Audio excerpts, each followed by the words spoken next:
Claudio Carvajal, ingénieur de recherche. Je m'intéresse à l'étude du comportement des barrages et à l'analyse des conditions de stabilité de ces ouvrages. En Colombie, il y a un gros barrage en cours de construction, un barrage qui fait 225 mètres de hauteur, qui subit des désordres, des effondrements du tunnel et la situation a été jugée comme hors de contrôle.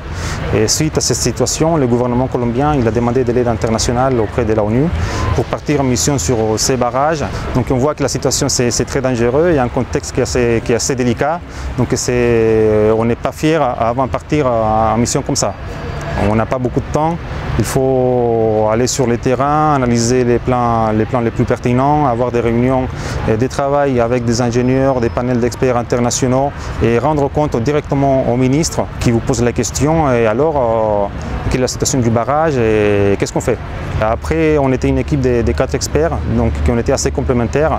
Donc on a pu fournir un diagnostic rapide et objectif au gouvernement colombien sur la situation du barrage, sur les points les plus critiques.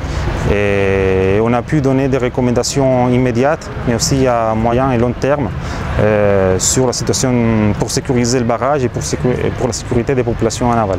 On n'est pas dans un contexte dans lequel on est habitué, où on a le temps de faire des calculs, de faire des analyses, de tester différentes situations. Et en situation d'urgence, on est confronté à donner un avis sur des arguments concrets et dans des délais très courts. Je me suis servi de cette expérience juste quelques mois plus tard de cette mission, lors des inondations dans l'Aude, qui a entraîné des situations d'urgence sur 4 barrages pour lesquels j'ai pu intervenir.